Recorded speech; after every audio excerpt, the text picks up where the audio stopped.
ఇలా 2-3 విజిల్లు వచ్చాక బంద్ చేసుకోవాలి. ఇప్పుడైతే కుక్కర్ని దింపి పక్కగా పెట్టుకుందాం. 3 విజిల్స్ అయితే వచ్చినాయి, చక్కగా ఉడికిపోయి ఉంటాయి కదా. ఇప్పుడు మనం కళాయి పెట్టుకొని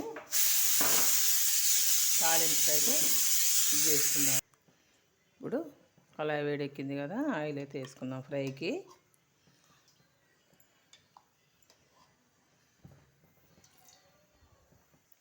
ఇప్పుడు కొన్ని ఆవాలు, ఎండుమిర్చి, సన్నగా తరిగి పెట్టుకున్న అల్లం వెల్లుల్లి ముక్కలు,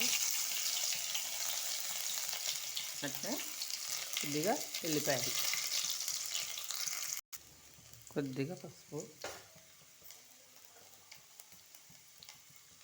ఉల్లిగడ్డ,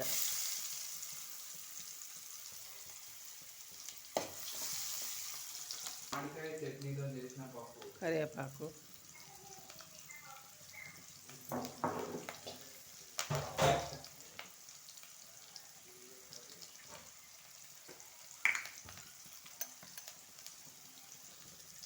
కొంచెం జీలకర్ర పౌడరు, ఒక 2 పచ్చిమిరపకాయ చీలికలు అయితే వేస్తున్నా. ఇప్పుడు మనం ముందుగా ఉడకబెట్టుకున్న బీట్రూట్ ముక్కలు,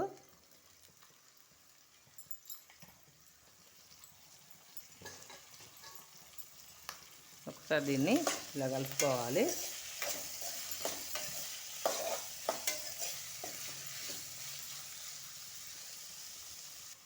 కొంచెం సాల్ట్ అయితే యాడ్ చేస్తున్నా. ఫ్రై కదండి, సాల్ట్ తక్కువనే పడుతుంది. ఒక టిప్ చెప్తాండి మీకు. ఇప్పుడు మనం ఈ బీట్రూట్ని అయితే ఉడకబెట్టుకున్నాగా, ఆ వాటర్ని వేస్ట్గా పడేయకూడదు. వాటిని మనం కొంచెం తాగవచ్చు కూడా జ్యూస్ లాగా.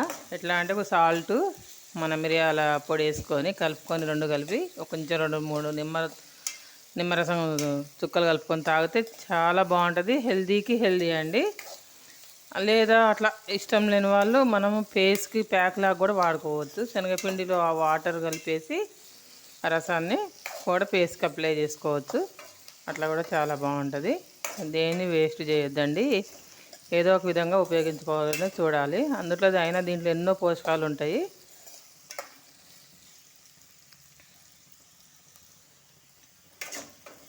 ఇలా కొద్దిగా రోస్ట్ కావాలి.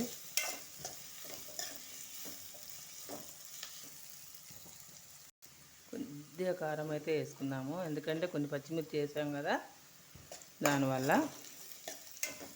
ఇలా కారం వేసి కలుపుకున్నాక ఇప్పుడు మనం ముందుగా తురిమి పెట్టుకున్న ఎండు కొబ్బరిని అయితే వేసుకుందాము. చాలా బాగుంటుందండి. అసలు ఒకసారి ఇలా చేశారంటే అస్సలే వదిలిపెట్టరు, చాలా బాగుంటుంది. మీరు కూడా ట్రై చేసి చూడండి ఒకసారి. ఎలా ఉందో కామెంట్ బాక్స్లో అయితే కామెంట్ చేయండి. ఇలా కొంచెం కొబ్బరి తురుము అయితే వేసుకుందాము. చాలా అంటే చాలా బాగుంటుందండి అసలు.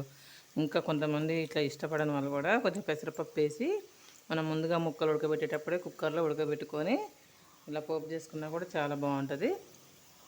ఇప్పుడు దీన్ని మనం మొత్తం ఒక 2 నిమిషాలు ఇలా ఫ్రై కానిద్దాము. పచ్చివాసన పోవాలి కొబ్బరి. ఇది పచ్చి కొబ్బరి అండి.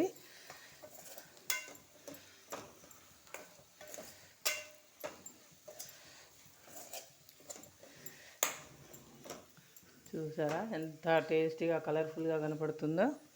మంచి వాసన అయితే వస్తుంది. అప్పుడు ఇలాంటి కర్రీస్ కూడా చేసి పెట్టాలండి పిల్లలకు. ఇలా ఫ్రై చేస్తే ఈజీ, కొంచెం పప్పుచారు కానీ పప్పు కానీ వండుకున్నప్పుడు ఇది సైడ్ డిష్గా పెట్టుకుని కూడా తినొచ్చు. ఓకేనా అండి? మీకు ఈ వీడియో కనుక నచ్చినట్టయితే లైక్ చేసి, షేర్ చేసి, సబ్స్క్రైబ్ చేయండి. Thank you friends.